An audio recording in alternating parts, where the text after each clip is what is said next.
ఇక varicose veins నుండి విముక్తి పొందండి. ఎవిస్ వాస్కులర్ సెంటర్ ఇప్పుడు మన KPHP లో గ్రాండ్ ఓపెనింగ్ ఏప్రిల్ 4వ తేదీన. అమ్మ మన ముందరేమో చాలా మంచిగా మాట్లాడతారమ్మా.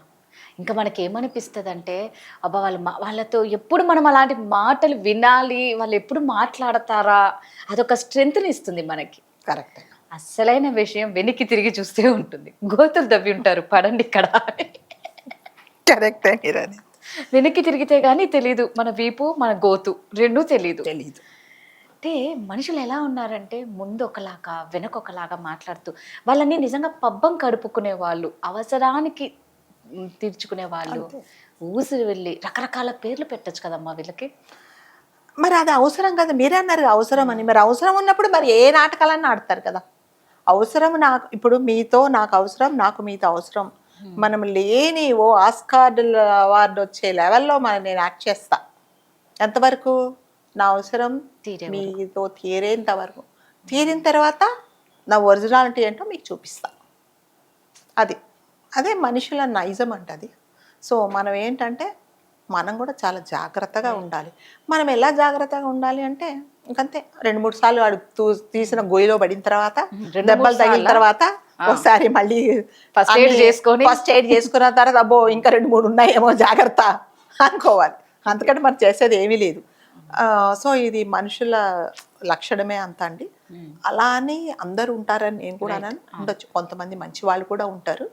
సో మోస్ట్ ఆఫ్ ది జనాలు ఎక్కువ మంది ఇలాగే ఉంటారు. వాళ్ళు అవసరం ఉన్నప్పుడు ఒకలాగా, అవసరం తీరిపోయిన తర్వాత మన గురించి. ఇంకొకటి దరిద్రమైన అలవాటు ఏంటంటే, సరే నీ అవసరం నాతో తీరిపోయింది, నువ్వు కామ్గా ఉండవు, మళ్ళీ నువ్వు వెళ్ళి పక్కకెళ్ళి నువ్వెవరితో అయితే నీకెవరైతే హెల్ప్ చేశారో వాళ్ళ గురించి నువ్వు మళ్ళీ పక్కకెళ్ళి చెడ్డగా చెప్తావు. అది చాలా పెయిన్ఫుల్ అనమాట. ఓకే, నీ లక్షణం ఇంతే, నీ బుద్ధి ఇంతే, నువ్వు నాతో అవసరం తీర్చుకున్నా వెళ్ళిపోయావు. ఏదైతే నువ్వు అడిగావో, లేకపోతే ఫైనాన్షియల్ హెల్ప్ లేకపోతే నా మాట సాయమో చేశాను.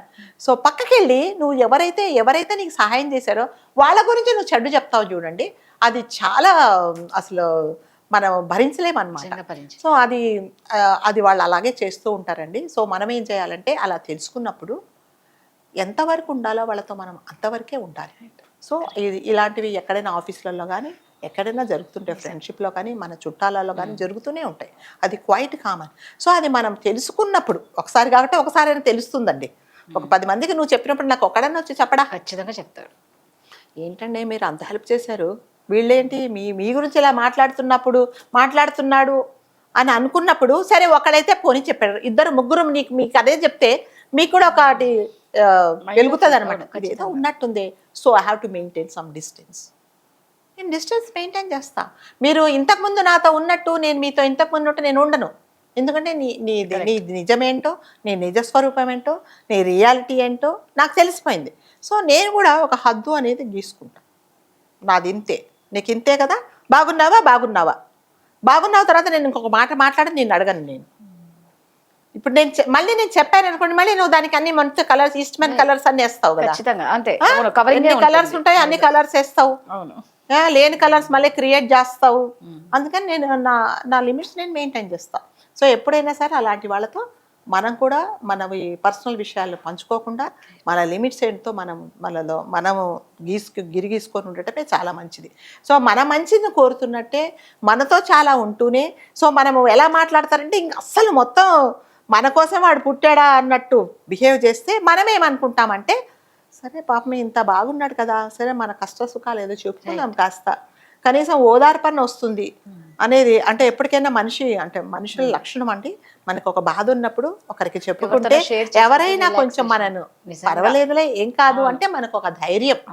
నేను డబ్బులు అడిగితే మీరు ఇవ్వకపోతే పర్వాలేదు, నాకేం కాదు, నేను ఇంకొకటి ఎవరైనా ఇస్తాడు, ఓదార్పే కదా, ఓదార్పే.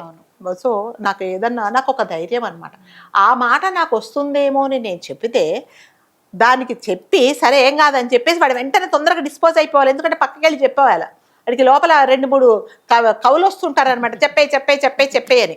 సో అందుకని మనం ఏమిటంటే మన లిమిట్స్ ఏంటి, మనం ఎంత మాట్లాడాలి ఎంత మాట్లాడకూడదు అనేది చాలా జాగ్రత్తగా ఉంటేనే మనం, లేకపోతే ఇలా ఇలా వచ్చేవాళ్ళు వస్తూనే ఉంటారు, గోతులు తోపుతూనే ఉంటారు, మనం కింద పడుతూనే ఉంటాం, మళ్ళీ ఫస్ట్ ఎయిడ్ అవుతుంటుంది, మళ్ళీ చేస్తూనే ఉంటాం. సో దీనికి there is no end for this. జాగ్రత్తగా ఉండాలి.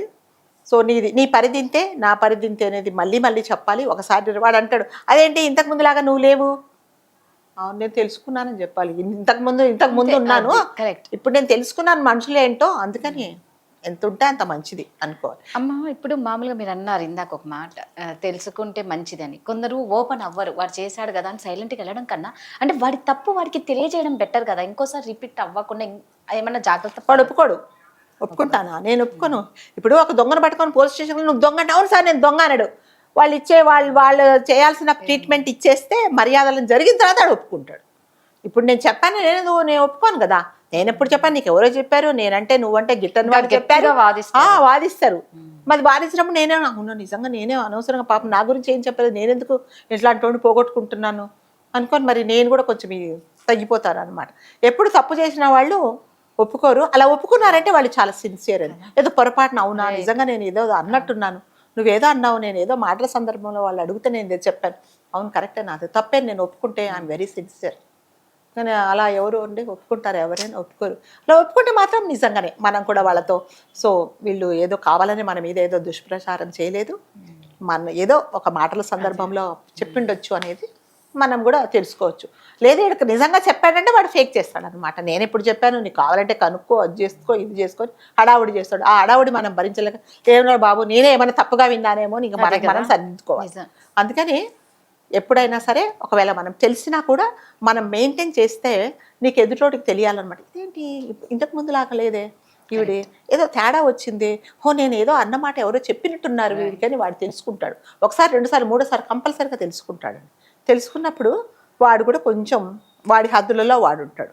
సో వెనక గోతులు తవ్వేవాళ్ళు వాళ్ళతో మన పని అయిపోయిన తర్వాత సర్వసాధారణం అండి. సో అట్లా అని మంచి చేసేవాళ్ళు వాళ్ళకి పుట్టుకలో వచ్చిన బుద్ధి పుల్లలతో పోతుందంట, అంతే. సో అది మీరు మనకి ఎన్ని గోతులు తవ్వినా మళ్ళీ రాసేసుకొని మళ్ళీ రీజనబుల్ ఉంటాం అనమాట. అట్లా రీజనబుల్ ఉన్నంత సేపు మనం ఇట్లా డక్కా మొక్కలు తింటుకుంటూనే ఉండాల్సిందే, అది తప్పదు. సో ట్రూగా ఎవరు మనతో మంచిగా ఉంటారు అనేది అది వాళ్ళ నీతి నిజాయితీ మీద ఆధారపడి ఉంటుంది, అంతే. బట్ మీరు అన్నట్టు ఏంటంటే సొసైటీలో ఇలాంటి వాళ్ళే ఎక్కువ మంది ఉంటారు, అంతే కదా. మంచి వాళ్ళు అరుతుంటారు.